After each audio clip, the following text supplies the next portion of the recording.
샬롬, 안녕하세요. 오늘은 요한계시록 16강 10장 1절부터 11절까지 10장 전체입니다. 요한계시록은 하늘의 최종 조감도라는 별명이 붙어 있습니다.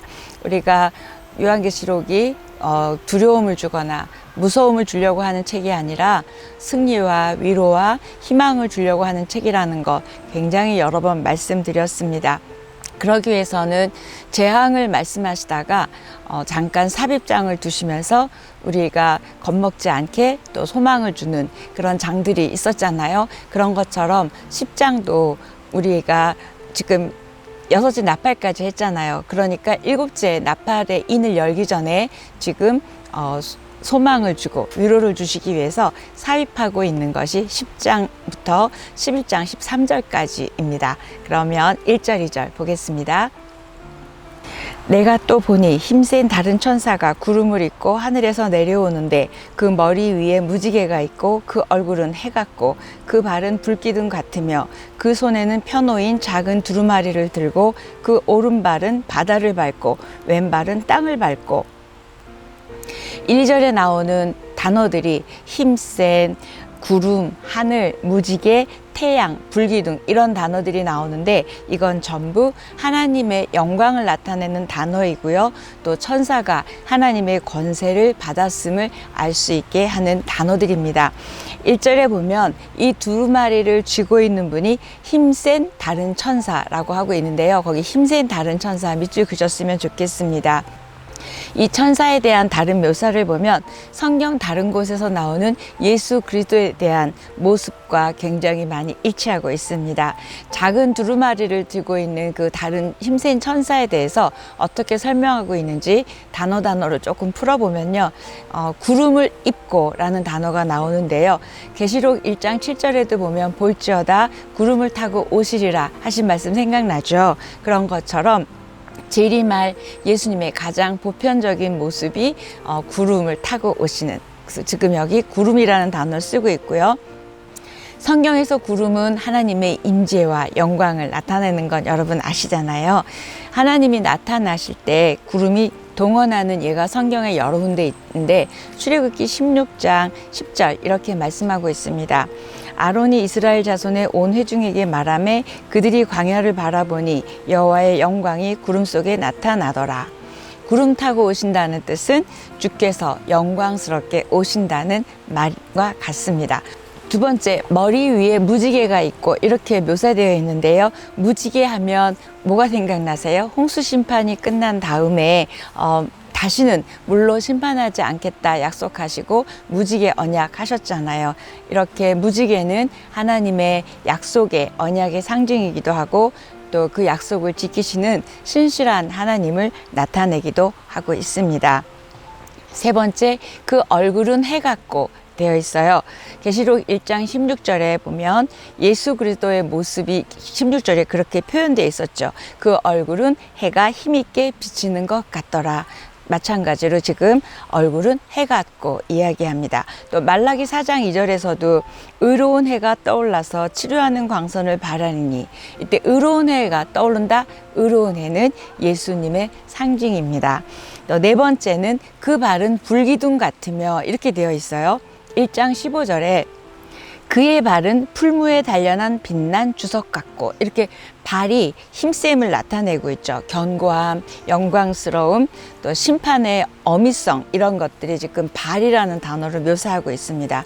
오른발은 바다를 밟고 왼발은 땅을 밟고라고 되어 있는데요. 이때 밟는다는 거는 다스린다, 통치한다라는 의미입니다. 그래서 오른발은 바다를 밟았다, 왼발은 땅을 밟았다는 것은 온 세상을 다스리고 통치하실 것에 대해서 말씀하고 있습니다. 이 예수님이 작은 두루마리를 가지고 계셨는데 펴 있었습니다. 여러분 5장에서는 이게 덮여 있었죠. 그래서 이걸 누가 펴겠냐 그랬는데 지금 10장에서는 지금 펴놓인 두루마리입니다. 이 펴놓았다라는 건 말세의 때가 가까이 왔다라는 표현일 수도 있고요.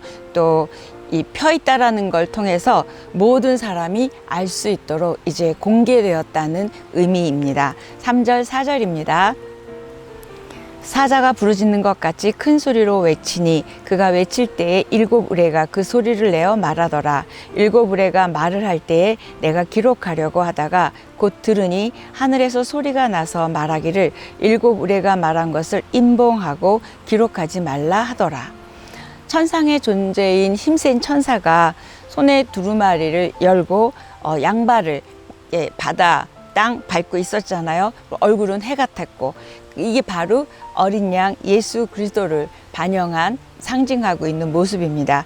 이제 하늘에서 음성이 났어요. 그래서 요한이 그걸 받아 적으려고 했더니 받아 적지 말라라는 우레소리 같은 것이 들렸습니다. 다니엘서에서도 보면 다니엘이 받아 적으려고 할 때 적지 말고 임봉하라고 말했던 것처럼 지금 계시록에서도 그렇게 말하고 있습니다. 일곱 우레가 말했다는 것은 하나님의 말씀이 우레소리, 다시 말하면 천둥소리 같이 엄청났다라는 표현을 하고 있죠. 5장에서도 하나님의 음성을 우레소리로 묘사했었거든요. 지금 여기 10장에서도 그렇게 하고 있습니다.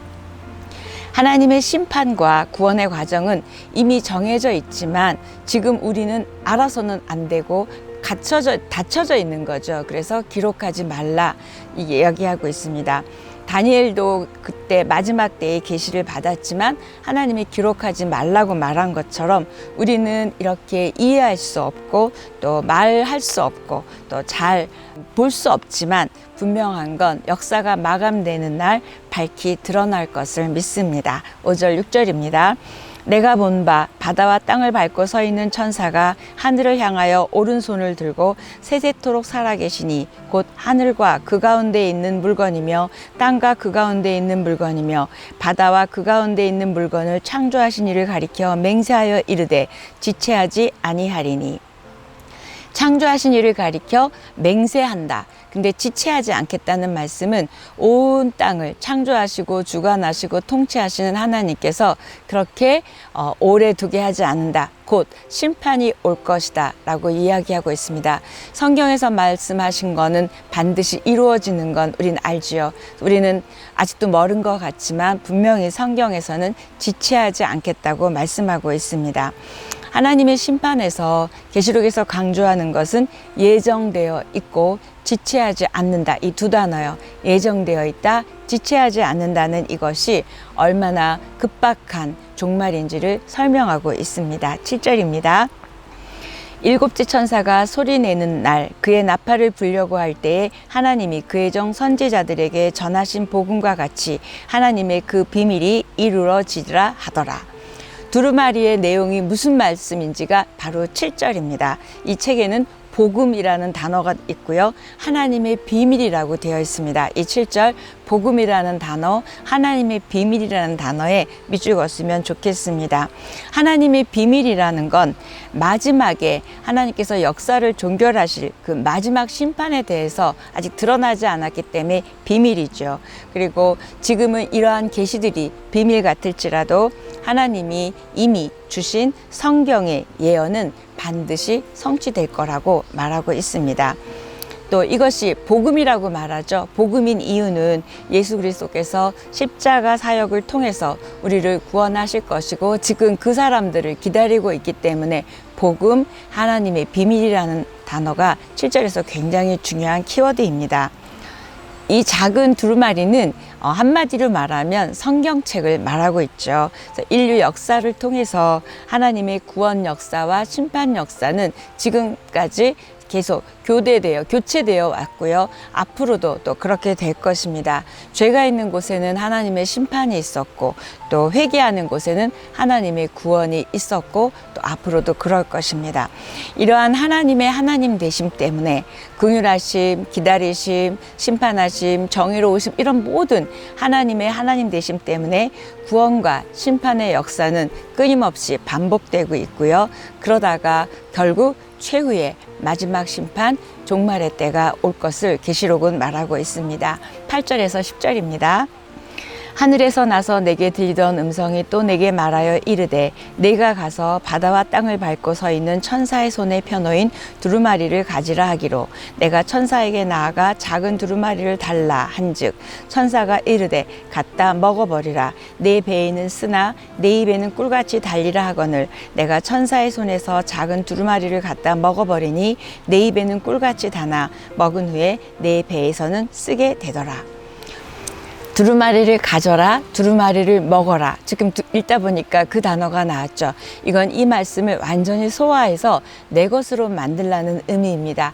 예전에 영어 단어 외우고 사전 찢어서 먹는다는 건 내가 이 통째로 다 외워버리겠다 그런 의미인 것처럼 지금 말씀을 먹으라고 이야기하고 있습니다.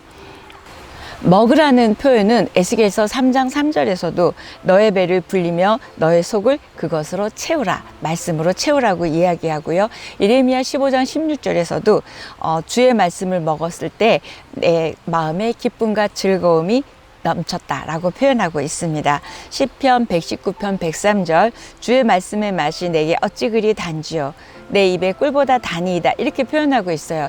여러분 말씀을 들을 때 읽을 때 정말 이렇게 다세요?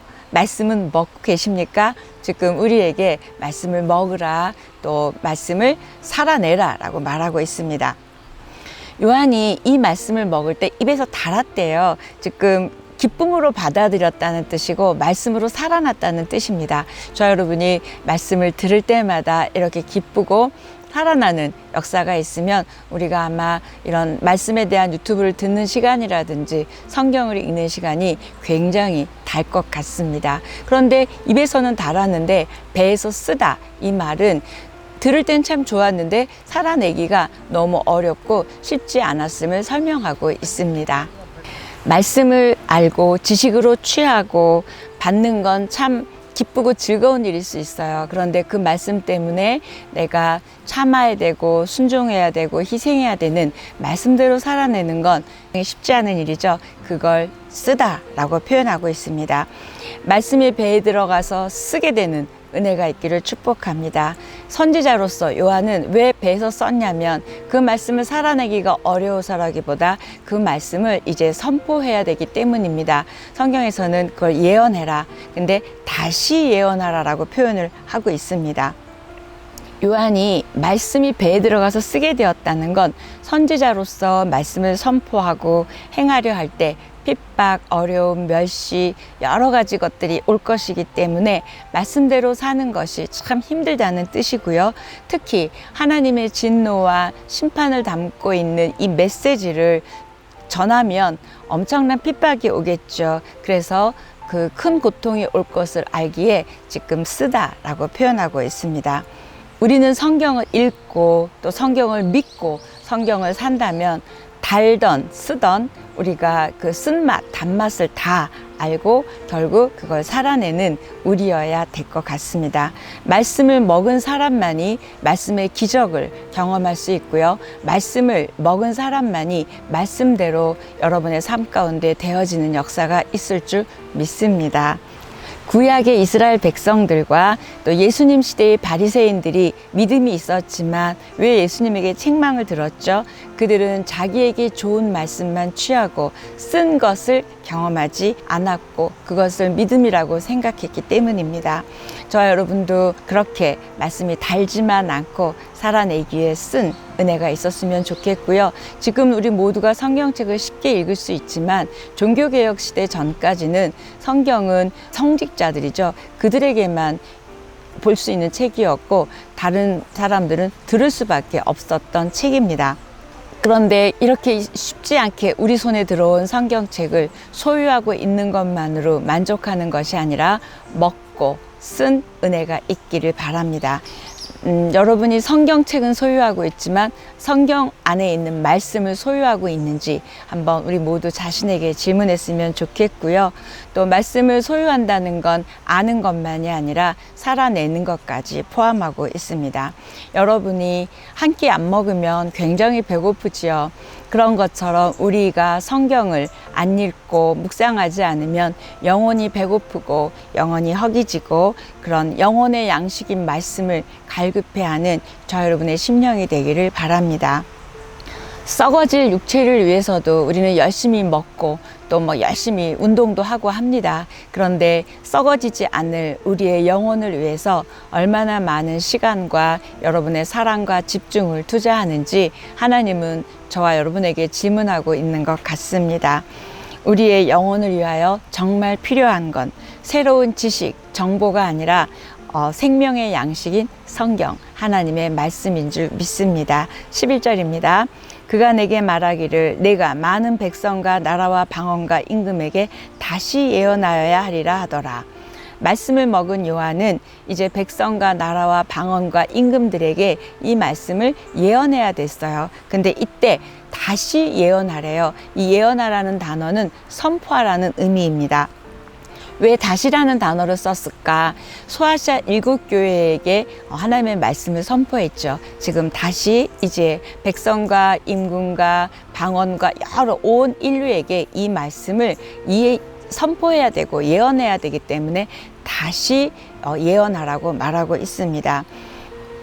하나님께서 요한을 이렇게 모델로 보여주시면서 저 여러분의 말씀에 달고 또 말씀에 쓴 것을 경험한 우리들도 이제 다시 그 말씀을 선포하고 또 말씀을 통하여 하나님을 보여주고 들려주는 그런 삶을 살기를 오늘 샘플로 요한을 보여주고 있습니다. 그런데 우리 안에 내 심령 안에 말씀이 부어지지 않고는 우리가 할 말도 없고 믿을 말씀도 없는 거죠. 저와 여러분의 심령 가운데 말씀이 부어지는 은혜가 먼저 있고 그 다음에 그 부어진 말씀을 누군가에게 전하고 살아내는 우리였으면 좋겠습니다. 선포해라. 왜 선포하라는 단어를 예언하라 그랬을까 궁금했어요. 우리가 선포해 주거나 예언하는 것이 그 사람의 영혼에 어떻게 보면 또 마지막 종말의 때에 굉장히 중요한 갈림길이 되죠. 그렇기 때문에 예언하라, 선포하라 라고 말하고 있습니다. 우리의 예언과 선포가 그들이 받을지 안 받을지 모르지만 그것을 받고 안 받고에 따라 결과가 너무나 확연하게 크기 때문에 이렇게 설명하고 있습니다. 이 작은 두루마리 성경책이죠. 이 작은 두루마기 안에 우리 모든 영혼의 결국이 들어있고요. 구원이 들어있습니다. 말세에 가장 희망을 주는 이 작은 말씀, 성경책을 통하여 우리가 말세의 때에 잘 살아낼 뿐만 아니라 이 말씀대로 이루어가는 하나님의 역사를 목도하는 저 여러분의 삶 믿음이기를 축복합니다. 종교개혁 시대에 그 시대의 세상 사람들이 크리스찬들을 뭐라고 표현했냐면 그 책의 사람들이라고 말했대요. 그 책은 성경이죠. 요즘 세상 사람들이 우리 보고 성경 사람들, 성경의 사람들이라고 이름을 듣는다면 굉장한 칭찬일 것 같습니다. 저 여러분이 교회 다녀 이 표현이 아니라 말씀의 사람이라고 듣는 우리였으면 좋겠습니다. 저 여러분이 말씀을 먹고 쓴맛, 단맛 다 경험하고 무엇보다도 그 말씀을 읽기 때문에 저 여러분의 영혼이 메마르지 않고 우리가 짜증이나 두려움이나 원망이 아니라 감사와 기쁨과 생명과 희망이 넘칠 수 있는 이유는 말씀이 주는 능력 때문입니다. 저 여러분이 말씀의 사람, 그 책의 사람들이 되기를 축복합니다. 오늘 여기까지 하겠습니다.